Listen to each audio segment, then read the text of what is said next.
Hey there, you're listening to BD4, where there's no better way to get your Yankees and Knicks analysis. Yanks every series, Knicks every game, and MMA on occasion. Here's your host, RJ Carbone.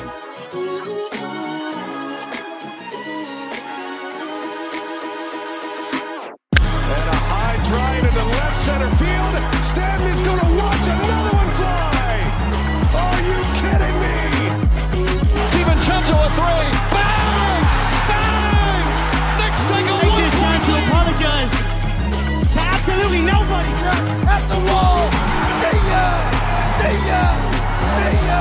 Mr. Nova. Anthony for three. Bang! That one goes down and the game is tied. Rose, you shook up the world again. I did it again. My God did it, man. I really just had Gonna have to. Brunson running away. Oh my!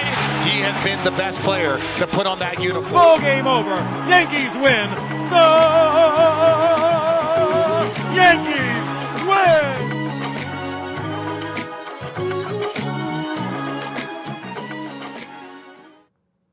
All right. Episode 796. Still not much going on. But I wanted to hop on here and talk about the most recent acquisition. This might have been exciting in 2012. But the Yankees signed Carlos Carrasco, and it's not, he won't make the team. We probably won't see him in the Bronx this year unless something goes very wrong. But we'll talk a little bit about the Carlos Carrasco deal. And I'm just bored. So I'm coming on here to talk about that, and we'll talk a little bit of Marcus Stroman, because maybe this goes hand in hand. Maybe this is who they're planning to replace Stroman with as the number 6. I don't know. But, Stroman's, you're hearing his name more and more as this offseason comes to an end, and you're hoping before camp they can get this done. He's pretty much come to grips with the fact that he's gone. If you follow him on social, he has cleansed his page and no longer follows the Yankees. That's usually the modern way of saying, just get me out of here. And not that the relationship was bad. I liked Stroman. I've always liked him. I think he's got a swagger and an edge, and I've always liked that mentality of me versus the world that he carries. As a smaller guy, everyone's always constantly telling you you're not going to make it because of your height. I've always liked Marcus Stroman. And I like his pitch style, like the on-the-field stuff.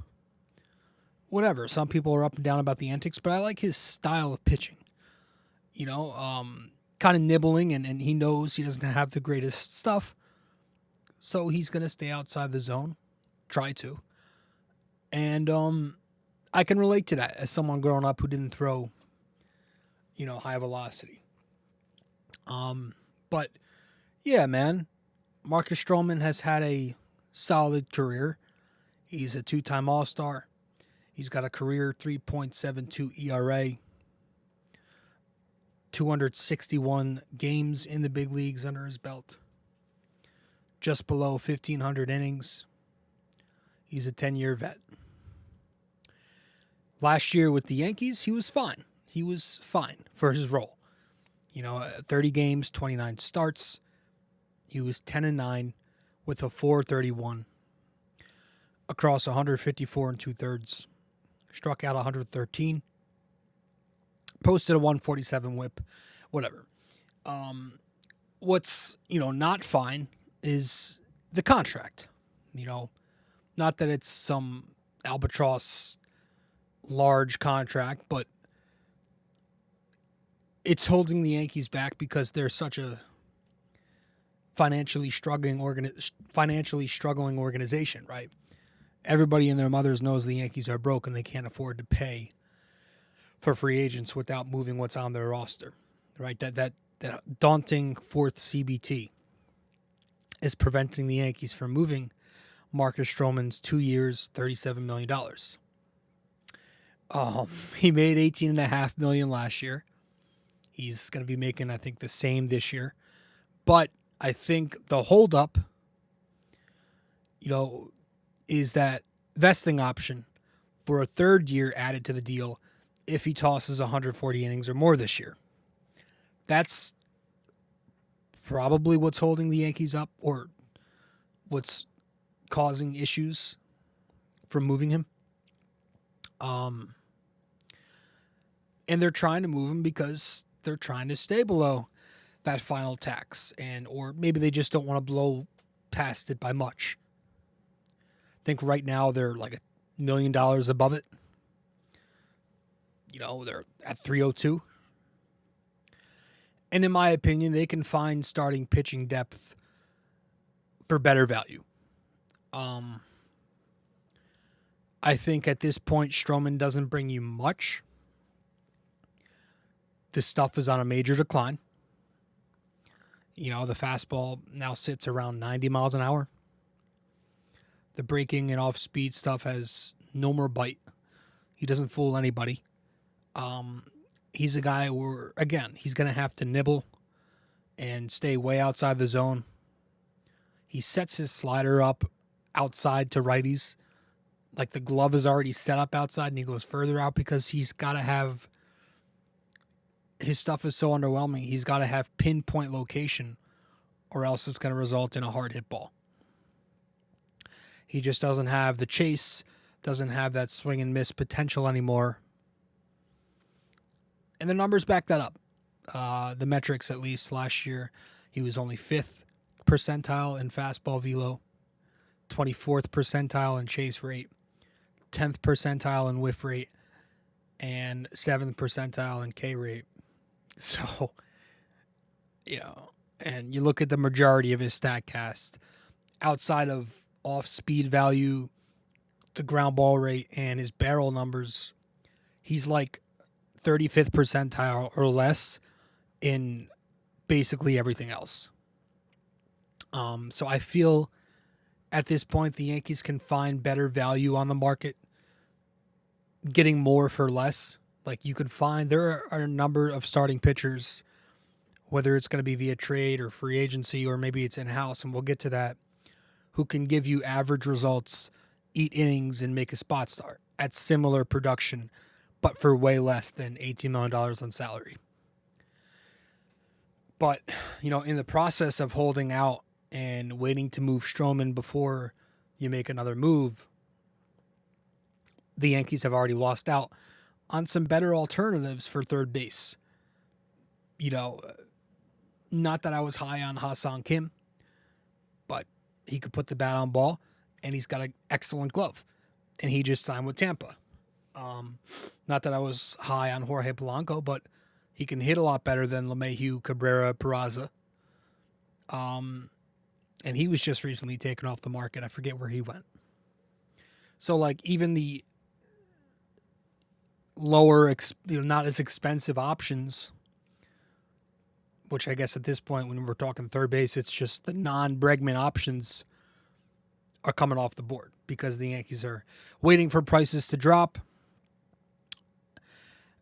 But, it's going to be hard to find someone who's going to take Stroman. You just got to find a team who's looking for a reliable vet arm who can eat some innings and just a guy who's been there before, a guy who's been in the postseason a few times, and a guy who's pitched at a high level before so he can mentor some of the younger arms. But it's going to be tough to do it unless the Yankees add in a pot sweetener. Maybe they throw in a mid-tier prospect or two, or maybe they add in a top prospect. Maybe they have to eat some of this money. They're definitely going to have to eat some of it. But if the Yankees are looking to, maybe if they're looking to swap bad contracts to fill a hole, maybe San Diego. I know they're trying to offload Arias's expiring $14 million. I don't know. I would give us Dylan Cease. Could we throw in Jones plus, and you give us Cease? Just throwing a boatload of prospects. That's the only way I'd take Luis Arias. But I know St. Louis is trying to offload Arenado. He's got a lot of money left, 3 years, $74 million left. I don't know. Does it come in just a salary dump where you get somebody who's not going to hurt you towards the payroll? Maybe a prospect. Like, I'm looking at Miami. The Marlins are a team with a ton of young arms, both in their pen and in their rotation. They have the lowest payroll in baseball. I don't know. Can the Yankees attach one of their big name prospects with Stroman to get one of those guys? Perez or Cabrera? I always liked Cabrera. Is it Jesus Luzardo? I don't know. I wanted him a few years back. He's a guy with a good fastball. He's got good whiff and chase rates. Left-handed pitcher. Maybe Matt Blake works with him and he finally taps into what he could become. Trevor Rogers. Pretty sure that's a former top prospect.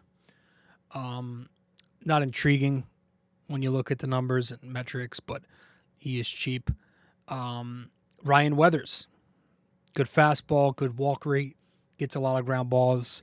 He's a left-handed pitcher who has pitched in relief before, so that would kill two birds in one stone. Andrew Nardi would be an interesting return if you're making a deal with Miami. Another lefty reliever. Hasn't really put it all together yet, but a very, very, very intriguing StatCast page. A lot of red. StatCast numbers are really intriguing. I mean, the swing and miss, the chase, the strikeout, hard hit, exit velo, the expected numbers. He gets good extension to play up on the velo. Good fastball slider combination. Could be something. Could be something they look at. Miami. Anyways, that's kind of besides the point. The point is, once the Yankees move Stroman, they're going to need a replacement just to add some pitching depth and a sixth man, if you will. And so recently, as early as this morning, I'm recording this Monday the 3rd, the Yankees signed Carlos Carrasco to a minor league contract. And so that's what we're going to discuss for a little bit here as soon as we return from our first break. BD4 is available on social media for those who want to follow. You can find BD4 on Instagram at BD4Pod. You can find us on X at BD4Pod. And you can find us on Facebook by simply searching BD4.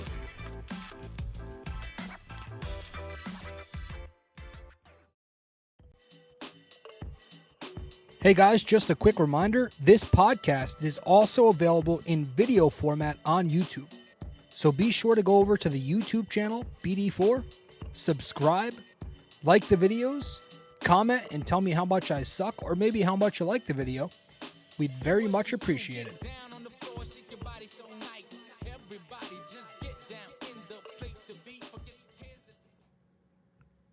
Carlos Carrasco was signed earlier today to a minimum deal. It's a minor league deal. It's a guy who's had a solid career, 15 seasons in the big leagues. He was a horse for the Cleveland Indians in the mid-2010s. But right now, he's older. He's probably worse than Stroman, at least by the results-based numbers. Like Stroman's results-based numbers have been on the decline the last 3 years, but they're still, he's still giving you consistently a mid-4 ERA or better. Carrasco's case, he's not pitched to a sub-5 in a couple of seasons.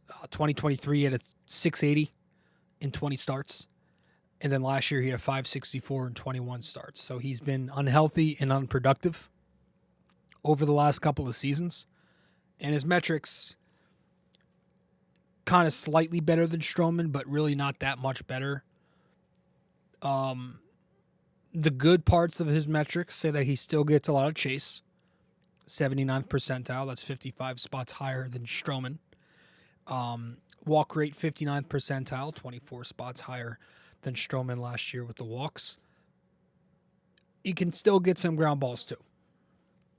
But everything else compared to Stroman metrically is kind of similar. It's either slightly better or slightly worse. But I'm comparing him to Stroman because maybe this is who replaces him as that depth arm, as one of the depth arms. He probably won't play a big role though, other than being a mentor in camp with the younger guys. Like I highly doubt he makes the roster. But if he does, he's got a pretty deep pitch mix: fastball, slider, changeup, sinker, curve. He uses less fastball. I mean, he's got less velo on the fastball than he once had. I think it's a little better than Stroman's. It's like 91 miles an hour on average. If he makes the team, again, it would be a surprise, but you want him to go away from the fastball and you want him to increase his secondary offerings because he does spin the ball well horizontally. You want him to lean into the two-seam more. His slider has been a good pitch for him. The changeup's a good pitch for him. Maybe he mixes in a cutter. That's been a Matt Blake thing. But, less fastball because it's not a great pitch at this point in his career. Stay outside the zone more, even if it means more walks to avoid barrels and hard hit balls. You want him to kind of pitch like Stroman did and just stay away from the strike zone. But again, he's Carlos Carrasco is probably not long for this team. You probably won't see him in the Bronx. So obviously that's not going to stop the Yankees from gazing the market for better alternatives in terms of starting pitching or relief pitching depth. And some other alternatives on the market. Really, I was looking at, MLB free agents that have starting pitching free agents that are still available earlier today, and it's not very enticing. There are some good names on there like Kyle Gibson, but they're not going to pay for him because he's a rotation piece consistently. Jose Quintana, kind of the same thing. You can make a reunion with Heaney or Lynn. I don't know. Kershaw is still out there, but they're not going to add him to the rotation. They're just looking for a spot starter, right? So I don't think it's going to be Corbin or I don't know. I didn't like the names out there. Cal Quantrill, Jose. I forget how to pronounce the kid's name from Houston. Jose Urquidy. But I would much rather the Yankees go into camp with the mentality of let's use one of our younger arms to have a shot at being a part of this pitching staff. And we talked a lot of Will Warren last episode. Not last episode, but in one of our recent episodes where we talked about the relief pitchers on the team. We mentioned Will Warren and we talked about him for 5-10 minutes. Will Warren, 25 years old. Believe he's the number one pitching prospect in the Yankees system still. Made a big league appearance or made a big league stint last year with the Yankees and obviously struggled mightily. Pitched 6 games for them, 22 2/3 innings. Posted a 10.32 ERA, 190 WHIP, 340 opponent average, and he allowed about 2 home runs per 9 innings. So, he did look better a little bit in his last couple appearances. And he's a guy who's got some good stuff. He's got a deep pitch mix. He's been compared to Mike King because he's got similar mechanics, similar movement and spin on all of his pitches. They've all got some good break. The 4-seam, the 2-seam, sinker, whatever you want to call it, the slider, the changeup. You look into his 4-seamer, it's rated as a 55 on the 2080. It's a lower velocity pitch and average spin on it, but he gets good command with it. And it got him some good numbers last year. The slider is probably the pitch that's going to be the best weapon for him if he pans out. It's graded as a 65 on the 2080. It's got good spin, good break to it. He was good versus right-handed bats because he does a good job sequencing those pitches that you go to righties with in the four seam and slider. But he struggles against left-handed hitting because he did a poor job and does a poor job sequencing two-seam change. Last year, the numbers on the two-seamer and the changeup were awful. Opponents slugged 1,000 on the changeup when he was up here and 545 on the slug. 545 slug on the two-seam. So he's got to sequence them better, know when to go to them, and just command his pitches better overall. He needs better feel of his changeup. It's a little too fat at times. He's not always in the zone with it, or he hangs it up in the zone. And he needs a little better location with the two-seam fastball. Command it better, because sometimes he can hang that pitch, and you don't want to mislocate a sinker right up in the zone. And then there are other times where he locates it wrong in the strike zone. Like he'll go down and towards the right-handed batter's box to both lefties and righties. It hasn't worked out for him doing that. I would like to see what he looks like with that two-seamer going down and away to righties, which would be down and into lefties.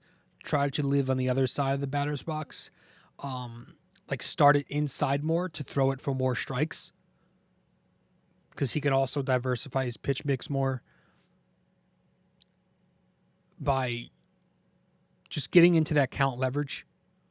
You know, you start out 0-1 as opposed to starting out 1-0.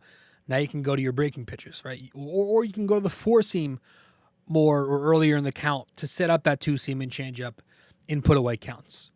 You know, the main part with Will Warren is him getting into better count leverage. So those are just some avenues he could go down there to be in those situations.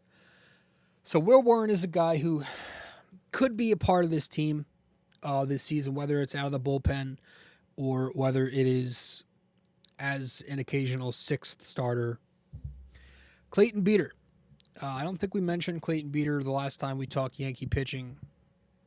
26-year-old kid, right-handed pitcher. He's the 10th best pitching prospect in their system. Got him from the Joey Gallo deal a few years back. He made 3 appearances last year, pitched 3 2/3 innings, 2 runs, 5 strikeouts, a walk. It's got decent, not great stuff, but he does have the potential for 2+ pitches because he generates a lot of swing and miss, and he avoids hard contact with that four-seam slider combination. The four-seamer's a 55 on the 2080. It sits 92 to 94 as a starting pitcher. So, you know, if he mislocates it, it's going to get barreled. But when he was with the Yankees in his brief stint last year, it did sit 95. And I noticed that when he comes out of the bullpen, especially in the minors, I noticed this, it's 94, 96. You know, it's got some carry to it. He just has some issues throwing strikes with the fastball. So it's going to be important for him to go to the fastball early in counts for strikes to set up his slider and count leverage situations, right? His slider is his best weapon. It's a 60 on the 2080. It's definitely his best weapon. It complements well off the four seam with that glove side movement. You know, with the four seam running into righties and the slider running away, it's a very good sequence to tunnel his pitches. Even better, I love the idea of him going four-seam slider because of the vertical break. There's a lot more difference on the vertical break of his four-seam slider than there is horizontal break. His four-seam has more carry and his slider's got more curveball drop to it. So it's a combination, I think, that could get him some swing and miss at the big league level if he's commanding. But the slider's pretty filthy. It's got 2 plane depth to it, so it's tough to barrel and it's tough to stay inside the zone on it. It's got more curveball movement, and it sits low to mid 80s. Also throws a changeup, not much. He'll throw it just to keep batters honest. It's graded as a below average pitch. It's a 40 on the 2080. Doesn't go to it much. It sits mid-80s. It's a little firm. So overall, though, I like Clayton Beeter. I think Clayton Beeter's got good stuff, but he definitely needs to work on command and control. I think eventually, if they start to consistently use him, it'll probably be as a 2-pitch relief pitcher with that fastball slider combination. His stuff probably plays up in the bullpen a lot more. Fastball's harder out of the pen, and he's got more vertical movement, a little bit more vertical movement when it comes out of the pen. The command is a lot better, sharper when he's out of the pen. He just seems a lot more comfortable. He comes out of the stretch. As a reliever, whether runners are on base or not. He comes out of the stretch. That's one thing I noticed when I watched some film on him with AAA and his seasons in the past down there. So I could see him making a few starts maybe this year, but he's an option. And then real briefly, Yoendris Gomez. I don't know. 25-year-old kid, right-handed pitcher. He is the 11th best pitching prospect in the system. They signed him from Venezuela. He's got a deep pitch mix, 4-seam, curve, slider, cutter, change. The stuff is kind of average-ish. His velo and spin rates have dropped in the last couple of seasons. His control has also regressed. The curveball's 50 on the 2080. It's probably his most effective off-speed and breaking pitch, although he doesn't use it the most. The 4-seam sits 92 to 94. He'll dial it up occasionally. It's got some ride and carry to it, so he does avoid barrels pretty well with it. That rates at a 55 on the 2080. The slider for Gomez is a 50 on the 2080. It is his most used off-speed and breaking pitch. Sits mid-80s. It's got a sweeping action to it, so it's more of a modern sweeper. And then the cutter, he'll go to that occasionally. He can throw it for strikes. It sits upper 80s. And the changeup, which he occasionally uses against lefties, but it's not a great pitch. It's firm. It's doesn't have a ton of fade to it. So overall, I think Gomez can become a multiple innings relief pitcher, but I don't know. We'll see. He did do well at the big league level when he was with the Yankees last year. Overall, at the big league level, he's pitched 13 and a third innings, 5 runs, 14 strikeouts. Most of that was last season. I think he made an inning appearance 2 years ago. But I doubt Gomez makes the team. He's probably going to be traded or cut just because he is out of options. So JT Brubaker, I don't know. He's not really enticing enough of an option for me to get into. He's an older minor leaguer. So I don't know. If I missed anyone, let me know in the comments. But that's it. Those are just some options that the Yankees could lean into this year. I know we talked Will Warren last episode as well, or last time we talked Yankees pitching as well. I'm more excited for him than I am any other young arm. Maybe we'll talk more about Chase Hampton in the future, but I feel like we've been talking about Chase Hampton forever, just among Yankees fans. Like, he's not even debuted yet. So something's going on there. That's it. That's all we got. So appreciate you all tuning in. We're going to wrap this one up. Shorter episode, but just wanted to talk Stroman, Carrasco, and some of the younger arms. And I'll see you soon.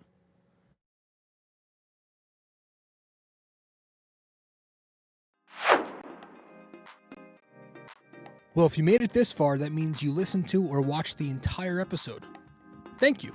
Just remember to follow, subscribe, download, rate and review, and all that fun stuff to help out the podcast. And I will see you in the next episode of BD4.